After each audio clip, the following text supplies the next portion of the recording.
পরাধীন ভারতবর্ষের যে কজন বিজ্ঞানী স্বাধীনতা আন্দোলনের পূর্বে বা সন্ধির সময় বিজ্ঞান সাধনায় মনোনিবেশ করে ভারতকে উচ্চ শিখরে স্থাপন করেছিলেন এবং ভারতবর্ষে বিজ্ঞান সাধনার পুনঃপ্রতিষ্ঠা করেছিলেন, পুনর্জাগরণ তৈরি করেছিলেন এবং বিজ্ঞানকে হাতিয়ার করে দেশ গড়ার কাজে নিযুক্ত করেছিলেন, এরকম একজন বিজ্ঞানী, আচার্য, শিক্ষক, মহাপুরুষ, নবজাগরণের অগ্রদূত, তিনি হলেন আচার্য প্রফুল্লচন্দ্র রায়। আজকে তার 165তম জন্মদিন এবং এই জন্মদিনে তাকে আমরা পরম শ্রদ্ধায় তাকে আমরা স্মরণ করছি। বিজ্ঞান আন্দোলনের ইতিহাসে যদি কয়েকজন বিজ্ঞানীর নাম আমরা স্মরণ করি, তার মধ্যে আচার্য প্রফুল্লচন্দ্র রায়ের নাম প্রথম সারিতে আসবে।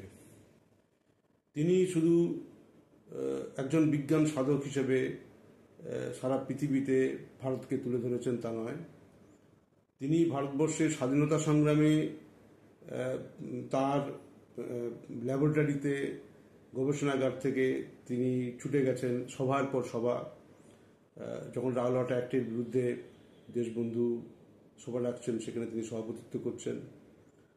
যখন যতীন দাস মৃত্যুবরণ করছেন অনশনে, 63 দিন অনশনে, তখন তিনি সেখানে গিয়ে তার প্রতিবাদ জানাচ্ছেন এবং একই সঙ্গে অসহযোগ আন্দোলনের সময় দেশবন্ধু চিত্তরঞ্জনকে যখন জেলে ভরা হলো, সেই সময় তিনি বাসন্তী দেবীকে চিঠি লিখে জানালেন, আমাদের এই বিজ্ঞান সাধনা হচ্ছে দেশপ্রেম।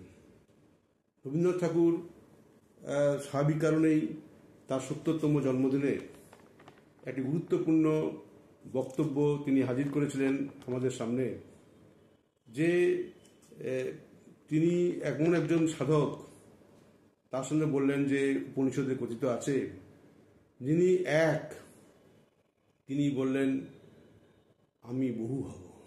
উপনিষদের কথা, যিনি এক, সেই তিনি বললেন যে আমি বহু হব। এতে হচ্ছেন আচার্য প্রফুল্লচন্দ্র রায়। সৃষ্টির মূলে এই যে আত্মনির্বিসর্জনের ইচ্ছা, আচার্য প্রফুল্লচন্দ্র সৃষ্টিতে সেই ইচ্ছার বহিঃপ্রকাশ ঘটেছে, নিয়মের বহিঃপ্রকাশ ঘটেছে। তার ছাত্রদের মধ্যে তিনি বহু হয়েছেন। তিনি নিজের চিত্তকে সঞ্চারিত করেছেন বহু চিত্তের মধ্যে। নিজেকে অকৃপণভাবে সম্পূর্ণ দান না করলে এ কখনো সম্ভবপর ছিল না, রবীন্দ্রনাথ বলছেন। এবং তিনি 88টি বিজ্ঞানের গবেষণাপত্র প্রকাশ করেছেন প্রেসিডেন্সিতে। জন্মগ্রহণ করেছিলেন অধুনা খুলনা জেলার যশোর জেলা অতীতে বাংলাদেশের। সেখানে রারুডি গ্রাম, কপোতাক্ষর তীরে 3জন মহাপুরুষ জন্মগ্রহণ করেছিলেন, মহান মানুষ। একজন হচ্ছেন 1824 সালে জন্মগ্রহণ করেছিলেন মধুসূদন দত্ত। বাংলা সাহিত্যের ইতিহাসে তিনি সনেট সৃষ্টি করেছিলেন বাংলা সাহিত্যে। সে এক অপরূপ সাহিত্য, মেঘনাদ বধ কাব্য যারা পড়েছেন। এবং আধুনিক নবযুগের যে প্রবর্তন, আধুনিক যে দীক্ষা গ্রহণ করেছিলেন, তার মধ্যে আমার কিন্তু মধুসূদন দত্ত। অমৃতবাজার পত্রিকার সম্পাদক, তিনিও জন্মগ্রহণ করেছিলেন এই শিশির কুমার ঘোষ এই কপোতাক্ষর তীরে একটি গ্রামে। আর রারুলি গ্রামে জন্মগ্রহণ করেছেন আচার্য প্রফুল্লচন্দ্র রায়। রবীন্দ্রনাথের সাথে তার একই বয়স, 1861 সালে দুজনই জন্মগ্রহণ করেছিলেন। আজকের দিনে জন্মগ্রহণ করেছিলেন আচার্য প্রফুল্লচন্দ্র রায় 2রা আগস্ট। আচার্য প্রফুল্লচন্দ্র রায় ছোটবেলা থেকেই ছিলেন কুসংস্কার মুক্ত। তার পিতার কাছ থেকে তিনি শিখেছিলেন জাতপাত মুক্ত একজন মানুষ। ছোটবেলা থেকেই তিনি মুসলিম পাড়াতে গিয়ে, মুসলিমদের বাড়িতে গিয়ে গোমাংস ক্ষেত্র দ্বিধাবোধ করেননি, গোপনে যদিও। এবং এর মধ্যে থেকেই তিনি পরবর্তীকালে যখন তিনি বেনারসে গিয়েছিলেন বক্তৃতা করতে, হিন্দু ইউনিভার্সিটি যেটা আপনি জানেন, সেখানে হিন্দু বিশ্ববিদ্যালয়ের প্রতিষ্ঠাতা কংগ্রেস নেতা মদনমোহন মালব্যকে তিনি জিজ্ঞেস করেছিলেন যে আপনারা গোহত্যা বন্ধের জন্য আন্দোলন করছেন, অনশন করছেন, এসব কি কারণ? প্রাচীনকালের তো ইতিহাস অন্য কথা বলে। প্রাচীনকালে হিন্দুরা তো প্রচুর পরিমাণে গোমাংস ভক্ষণ করতেন এবং সেটা ঋগ্বেদে লেখা আছে, এবং অতিথি আপ্যায়ন হতো না গোবধ ছাড়া। এই জন্যে বলা হতো অতিথিদের গোঘ্ন। এসব ইতিহাস তিনি তুলে ধরে ব্যয় করতেন। তিনি বললেন যে ভারতবর্ষে যে সাম্প্রদায়িক পরিস্থিতি, যে সমস্ত হিন্দুত্বের নামে 1923 সালে সাভারকার উল্লেখ করলেন, তার বিরোধিতা করেছিলেন হিন্দু মহাসভার পক্ষ থেকে, যিনি দাবি করেছিলেন যে দ্বিজাতি তত্ত্ব নয়, ভারতবর্ষের ভারত মাতার দুই যমজ সন্তান, এক হচ্ছে হিন্দু এবং মুসলমান। এই জল হাওয়ার মধ্যে হিন্দু মুসলমান। যদি বলছেন যে অনেকে অনেক এই সময় বলতে চাইছেন যে হিন্দুদের নাকি মুসলিমে কনভার্ট করা হয়েছিল ইসলাম যুগে, তিনি বললেন সম্পূর্ণ মিথ্যা কথা। এবং আচার্য প্রফুল্লচন্দ্র রায় এর বিরোধিতা করে বললেন যে উদাহরণ হিসেবে তিনি একটি বক্তৃতায় বলছেন ওখানে, সেই দিল্লিতে হিন্দুদের হচ্ছে যে সংখ্যাধিক্য, চট্টগ্রামে নয় কেন? ব্রাহ্মণ্যবাদের অস্পৃশ্যতায়, অপমান, অত্যাচারে জর্জরিত নিম্নবর্গের মানুষ, 4.5 কোটি নিম্নবর্গের হিন্দু এবং মুসলমান বাংলার, সেটা হচ্ছে কনভার্টেড মুসলিম। অর্থাৎ হিন্দু ধর্ম থেকে নিম্নবর্গের অত্যাচার সহ্য করতে না পারে তারা সাম্য এবং ভ্রাতৃত্বের যে ধর্ম, হিন্দু ধর্ম, মুসলিম ধর্ম গ্রহণ করেছিলেন। একদম সম্পূর্ণভাবে তিনি ব্যক্ত করেছেন। বিবেকানন্দ এই কথা বলেছিলেন। সুতরাং আজকে যে হিন্দু এবং মুসলমানের যে দ্বন্দ্ব তৈরি করা হচ্ছে, তার বিরোধিতা করেছিলেন এই আচার্য প্রফুল্লচন্দ্র রায়। আচার্য প্রফুল্লচন্দ্র রায় তিনি গিলক্রিস্ট উপাধি পেয়ে এডেনবরা বিশ্ববিদ্যালয়ে তিনি গবেষণা করতে গেলেন। এক দীর্ঘ পথ পাড়ি দিয়ে সেখানে তিনি পড়াশোনা করলেন। এখানে তিনি পড়াশোনা করেছিলেন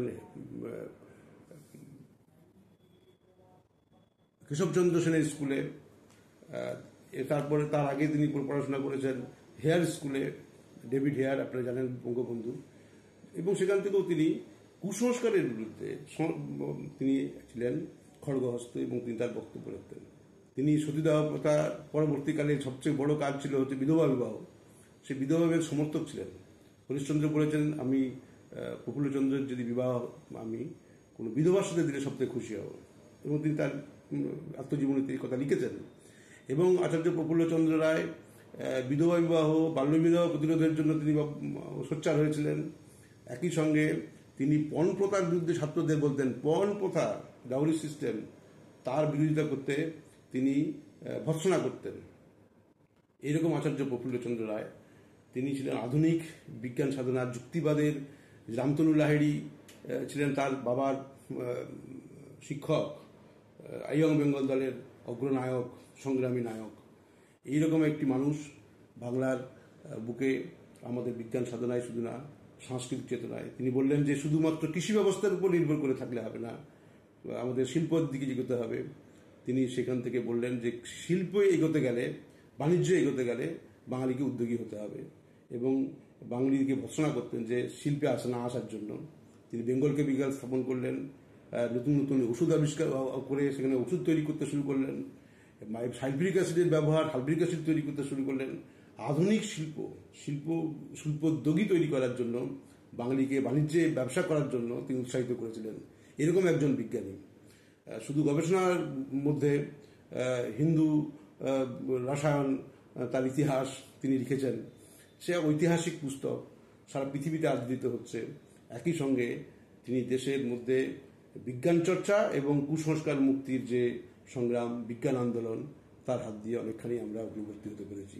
তাই বিজ্ঞান আন্দোলনের একজন মানুষ হিসেবে আমরা আচার্য প্রফুল্লচন্দ্র রায়কে আমরা স্মরণ করব, তাকে প্রণাম জানাবো। শুধু না, তার যে আদর্শ, তার যে অসাম্প্রদায়িক চেতনা, তার যে জাতপাত বিরুদ্ধে তার যে সংগ্রাম, স্বাধীনতা আন্দোলনে তিনি বললেন বিজ্ঞান স্টপ থাকতে পারে, বন্ধ থাকতে পারে, কিন্তু স্বাধীনতার আন্দোলন বন্ধ, স্তব্ধ করা যায় না। তিনি সহযোগিতা করেছিলেন। এই মানুষটিকে আমরা আজকে শ্রদ্ধায় স্মরণ করব। বেঙ্গল কেমিক্যালের প্রতিষ্ঠাতা শুধু না, ভারতবর্ষের শিল্প উদ্যোগের যে এগিয়ে যাওয়ার প্রথম সূত্রপাত হচ্ছে আচার্য প্রফুল্লচন্দ্র রায়। আচার্য প্রফুল্লচন্দ্র রায় বিজ্ঞান যে স্তব্ধ হয়ে গেছিল 500 এবং 700 খ্রিস্টপূর্বাব্দ থেকে, তাকে নতুনভাবে বাংলার বুকে শুধু না ভারতবর্ষের বুকে প্রাণচঞ্চলতায় পরিণত করলেন এবং বিজ্ঞান কলেজের প্রতিষ্ঠা করলেন। এরকম একজন মানুষ আজকে প্রাতঃস্মরণীয় শুধু না আমরা স্মরণ করব। আমরা যেন বিস্মৃত না হই আচার্য প্রফুল্লচন্দ্র রায়ের মতো বিজ্ঞানীকে, তাকে আবার আরেকবার শ্রদ্ধা জানিয়ে আমরা তার পথ অনুসরণ করার শপথ গ্রহণ করি। নমস্কার।